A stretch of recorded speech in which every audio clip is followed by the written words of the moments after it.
Fala, filhotes, vocês estão vivos? No vídeo de agora nós vamos falar um pouquinho sobre o diálogo, sobre o filosofar socrático, a dialética socrática, sobre Sócrates, sobre arte conceitual. Então, acompanhemos. Os atenienses conheciam um hábito que Sócrates cultivou por boa parte da vida, o de conversar com as pessoas. Ele tentava sempre fazer do diálogo uma oportunidade para que seus interlocutores avançassem no conhecimento, refletindo sobre as coisas humanas. Por meio de perguntas e respostas de argumentação e contra-argumentação, ele buscava depurar o pensamento, isto é, tornar as ideias mais claras, livrando-o dos preconceitos, das convicções tradicionais adquiridas sem reflexão e sem fundamento racional, para depois revelar o verdadeiro conhecimento que residiria na mente de cada pessoa, ou na alma, como dizia ele. O reconhecimento da ignorância e o questionamento da certeza era o ponto de partida da filosofia socrática. No método socrático, o interlocutor era convidado a procurar a verdade. A partir de então, a conversação era composta de uma parte inicial negativa, na qual o filósofo usava a ironia para indagar o seu interlocutor sobre determinado assunto ou conceito, levando-o a cair em contradições e a se desfazer de suas ilusões. E de outra positiva, a maiêutica, expressão relacionada à arte de fazer partos. O filósofo acreditava ser uma espécie de parteiro das ideias, ou seja, alguém que ajudava a trazer à luz ideias verdadeiras que habitavam a alma de cada um de nós. O diálogo era, assim, o melhor instrumento para buscar a verdade ou o conhecimento verdadeiro, segundo Sócrates. Vamos ver um exemplo de diálogo socrático. Trata-se de um diálogo entre Sócrates e o sofista Trasímaco, presente no livro A República, de Platão, na qual é discutido o conceito de justiça. O sofista havia afirmado que o justo é o vantajoso para o mais forte. Dessa afirmação decorreram as indagações de Sócrates. Acompanhemos. Sócrates diz: explica-me, não afirmas, entretanto, que também obedecer aos governantes é justo? Eu Trasímaco afirmo. Sócrates: são infalíveis em cada uma das cidades os governantes ou podem cometer erro? Certamente, disse ele, podem cometer erro.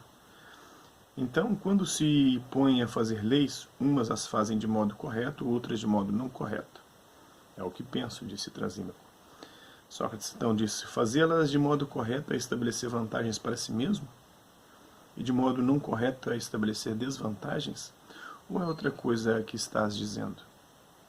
Trasímaco disse: é isso mesmo. Sócrates: mas o que foi instituído por eles, os subordinados, têm de fazer? E é isso justo? E Trasímaco: como não?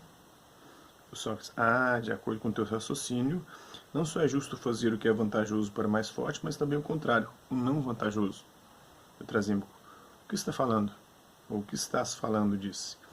Sócrates: ao determinar que os subordinados façam algo, os governantes às vezes falham na avaliação do que é melhor para si próprios, mas que, para os subordinados, o justo é fazer o que os governantes determinam. É isso? Nisso não estávamos de acordo? Creio que sim, disse o Trasímaco.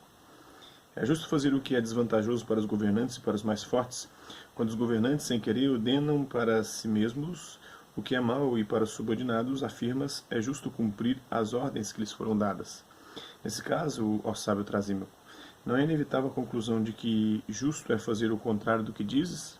Fazer o desvantajoso para o mais forte foi o que ordenaram aos mais fracos? Está na República de Platão.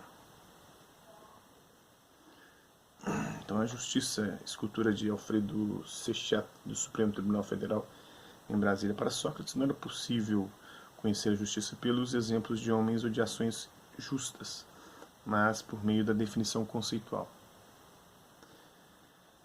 Então, nesse diálogo, Sócrates levou a afirmação de Trasímaco a uma contradição. É justo não só fazer o que é vantajoso para o mais forte, mas também o contrário, que não é vantajoso, demonstrando que a definição de justiça do sofista não era verdadeira e abrindo a possibilidade do seu interlocutor pensar mais claramente sobre o conceito de justiça e sobre os outros valores que dizia conhecer. Ao agir dessa maneira, Sócrates buscava instigar a consciência crítica de quem participava dos seus diálogos. Assim procedia conversando com políticos, com sofistas, artistas e qualquer cidadão de Atenas sobre o amor, a verdade, o bem, a bondade, o conhecimento, a sabedoria, entre outros temas relacionados às virtudes humanas. Segundo o pensamento socrático, para praticar uma virtude, é preciso conhecê-la. De acordo com esse pensamento, para praticar a justiça, por exemplo, é preciso saber o que é justiça. Para praticar bondade, é preciso saber o que é bondade. E assim por diante, é preciso conhecer a essência de cada conceito, de cada coisa, para poder colocar em prática, concretizá-la. Por isso o conhecimento é o fundamento da moralidade socrática, isto é, para agir bem é preciso conhecer. E quem sabe, faz o certo. Quem não sabe, faz o errado. Ninguém faz o mal por maldade, mas por ignorância, vai dizer o Sócrates. Era pela importância do conhecimento dos conceitos que Sócrates buscava investigá-los rigorosamente, para que a alma, ao evitar o engano, evoluísse, aperfeiçoando-se. O ser humano virtuoso seria aquele que dedicasse a vida ao aprimoramento da alma ou da consciência, procurando conhecer a verdade por meio da atividade racional. O Sócrates, ele viveu entre 470, mais ou menos, a 399 a.C. Ele nasceu e viveu em Atenas, na Grécia. Ele conhecia a doutrina dos filósofos que o antecederam, mas elegeu o ser humano e não a natureza como objeto principal de reflexão. O filósofo acreditava que a virtude humana poderia ser alcançada pelo autoconhecimento, conhecimento de si mesmo. Por isso, ele levava a sério a inscrição do pórtico do Oráculo de Delfos, conhece-te a ti mesmo, e pela utilização da razão como guia para viver bem. Por ter colocado o indivíduo no centro da reflexão filosófica, Sócrates é considerado um marco do pensamento ético e antropológico, estudo sobre o homem e sobre o comportamento humano. O filósofo não deixou registros escritos e suas ideias foram transmitidas por seus discípulos, sobretudo Platão e Xenofonte. Só um pouquinho de arte conceitual.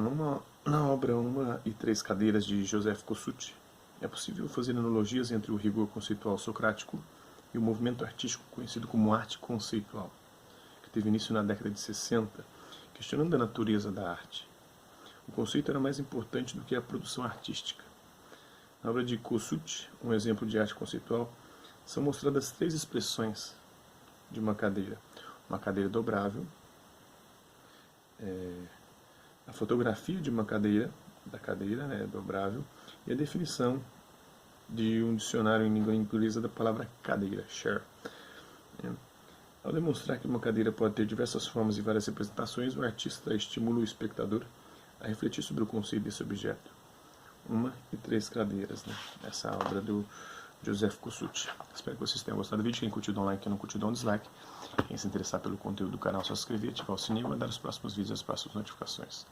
Deixe também seus comentários dizendo o que você tem achado dos vídeos, sugestões de temas e assuntos para serem abordados em vídeos posteriores. É isso aí. Hasta la vista, babies, e até a próxima.